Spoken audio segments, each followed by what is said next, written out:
محمد نوید احمد جو تجارت کرتے ہیں، ان کا سوال ہے، کیا کسی شخص کو نبی کریم صلی اللہ علیہ وسلم کی خواب میں زیارت نصیب ہوتی ہے؟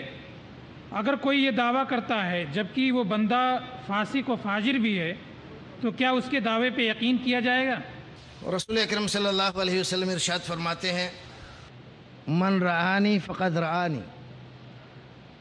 فإن الشیطان لا یتمثل بی، جس آدمی نے مجھے خواب میں دیکھا اس نے مجھی کو دیکھا، کیونکہ شیطان میری صورت اختیار کر کے نہیں آ سکتا۔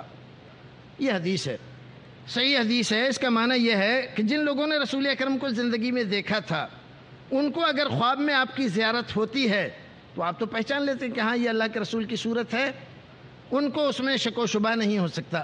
آج کے زمانے کے ہم لوگ ہیں، ہم نے رسول اکرم صلی اللہ علیہ وسلم کی شکل مبارک نہیں دیکھی۔ آج شیطان کوئی اچھی سی شکل بنا کر نورانی اور ہمارے پاس آئے اور آ کر کہے کہ میں اللہ کا رسول ہوں تو ہمیں دھوکہ دے سکتا ہے۔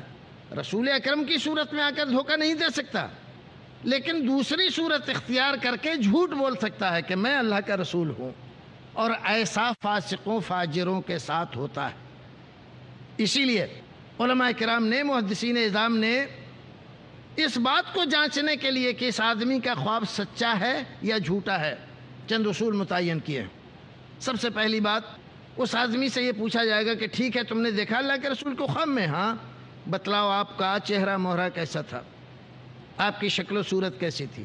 اب اگر وہ بتلاتا ہے کہ آپ کی داڑھی چھوٹی سی تھی تو ہم کہتے ہیں کہ اس نے رسول اکرم کو نہیں دیکھا۔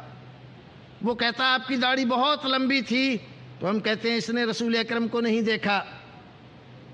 اگر وہ کہتا ہے کہ آپ کی بھویں خوب گھنی تھیں تو ہم کہتے ہیں کہ اس نے رسول اکرم کو نہیں دیکھا۔ اگر وہ کہتا ہے کہ آپ کے یہ رخسار خوب ابھرے ہوئے تھے تو ہم کہتے ہیں اس نے رسول کو نہیں دیکھا۔ کیوں؟ اس لیے کہ رسول اکرم کے شمائل احادیث میں موجود ہیں۔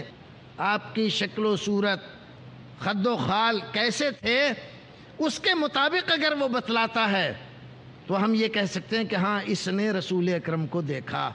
پھر ایک اور بات، رسول کو دیکھا کس حال میں دیکھا، کپڑے کیسے پہنے ہوئے تھے؟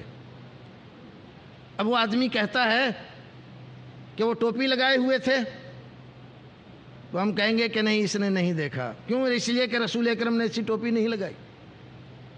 اب اگر وہ آدمی کہتا ہے کہ نہیں جیکٹ پہنے ہوئے تھے تو ہم کہیں گے اس نے رسول کو نہیں دیکھا، کیونکہ رسول اکرم نے جیکٹ نہیں پہنی۔ اسی طرح سے ہم اس سے یہ بھی پوچھیں گے کہ کیا بات ہوئی تیری؟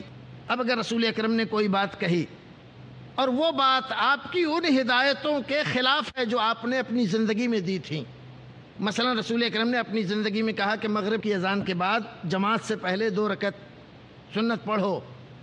اب ایک آدمی خواب میں دیکھتا ہے اور دیکھتا یہ کہ رسول اکرم منع کر رہے ہیں کہ مغرب سے پہلے 2 رکعت مت پڑھا کرو، تو ہم کیا کہیں گے کہ اس آدمی نے رسول کو نہیں دیکھا، کیونکہ رسول اپنی تعلیمات کے خلاف بات نہیں کہہ سکتے۔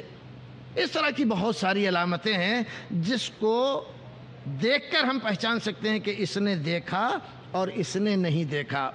ایک صاحب ہمارے ہندوستان کے بہت بڑے شاعر انقلاب کہلاتے تھے، لکھنؤ ملیح آباد کے، نام نہیں لینا چاہتا ہوں میں۔ ان کی ایک کتاب ہے یادوں کی برات، اور اس میں انہوں نے رسول اکرم صلی اللہ علیہ وسلم کو 2-3 بار دیکھنے کا تذکرہ کیا ہے، اور یہاں تک لکھا ہے کہ صبح دن بھر اس کمرے میں جس میں دیدار نصیب ہوا تھا خوشبو ہی خوشبو پھوٹی ہوئی تھی، جبکہ وہ آدمی شراب بھی پیتا تھا اور انتہائی درجہ۔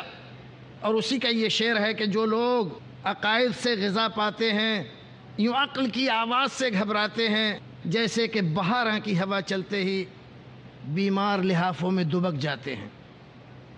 ایسا آدمی رسول اکرم صلی اللہ علیہ وسلم کو دیکھے گا تو یہ بات نہیں ہو سکتی۔ نماز پڑھتا نہیں، روزہ رکھتا نہیں، شریعت کا مذاق اڑاتا ہے، شریعت کے احکام کی کھلی اڑاتا ہے، ٹھٹا اور مذاق کرتا ہے، اور پھر کہتا ہے میں نے دیکھا۔ اب اگر آپ یہ کہیں کہ جھوٹ کیسے بولے گا، وہ کہہ رہا ہے کہ سارے کمرے میں خوشبو ہی خوشبو تھی۔